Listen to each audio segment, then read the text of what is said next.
खबर रीवा जिले के गोविंदगढ़ से है, जहां गोविंदगढ़ में उप तहसील फिर शुरू करने की मांग उठी है। आदिवासी बस्ती में पेयजल संकट पर ग्रामीणों का गुस्सा फूट पड़ा है।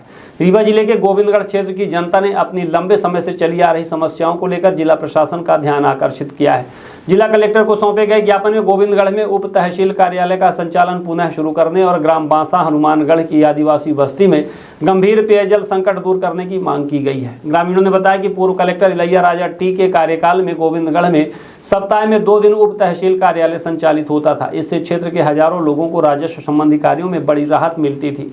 लोगों का समय बचता था और रीवा तक आने जाने में होने वाला आर्थिक खर्च भी कम होता था। लेकिन कलेक्टर के स्थानांतरण के बाद उप तहसील कार्यालय बंद कर दिया गया, जिससे आमजन को भारी परेशानियों का सामना करना पड़ रहा है। क्षेत्रवासियों ने मांग की है कि सप्ताह में कम से कम 2 दिन पुनः गोविंदगढ़ में उप तहसील कार्यालय संचालित किया जाए, ताकि ग्रामीणों को स्थानीय स्तर पर ही सुविधाएं मिल सकें। वहीं दूसरी ओर जनपद पंचायत रीवा अंतर्गत ग्राम बांसा हनुमानगढ़ की आदिवासी बस्ती में पिछले 15 वर्षों से जारी पेयजल संकट को लेकर भी ग्रामीणों में आक्रोश है। ग्रामीणों का कहना है कि आज भी उन्हें लगभग 500 मीटर दूर से पानी लाकर दैनिक जरूरतें पूरी करनी पड़ती है। भीषण गर्मी में स्थिति और भी गंभीर हो गई है। ग्रामीणों ने प्रशासन से मांग की है कि तत्काल टैंकरों के माध्यम से पानी की व्यवस्था कराई जाए और स्थायी समाधान के लिए जल्द जलापूर्ति योजना लागू की जाए।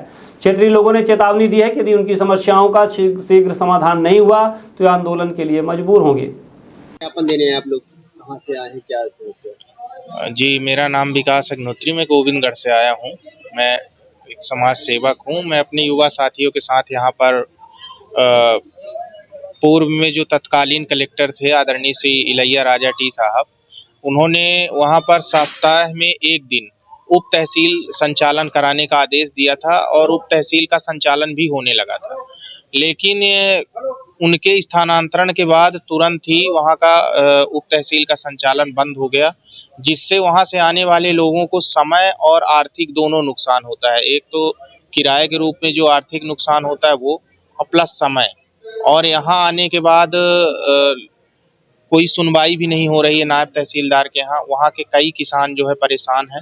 एक तो ये मुद्दा है। दूसरा मुद्दा ये है कि 2011 से आज 15 वर्ष हो गए। वहाँ जनपद पंचायत बांसा के अंतर्गत एक हनुमानगढ़ बस्ती है ग्राम बांसा में। वहाँ के लोग जो आदिवासी भाई लोग हैं हमारे, वो कम से कम आधा किलोमीटर दूर जाकर दूसरों के घर से पानी भर भर के ला रहे हैं। पानी की इतनी भीषण समस्या है, तो वही कलेक्टर साहब से हम लोग गुहार लगाने आए हैं कि उसको तो तुरंत यानी टैंकर से गर्मी के दिनों में पानी की व्यवस्था कराई जाए। इसके बाद आगामी आने वाले दिनों में उसमें जो भी स्थायी व्यवस्था हो सके, नल जल योजना की तरफ से पानी सप्लाई या जो भी हो, वो व्यवस्था कराई जाए।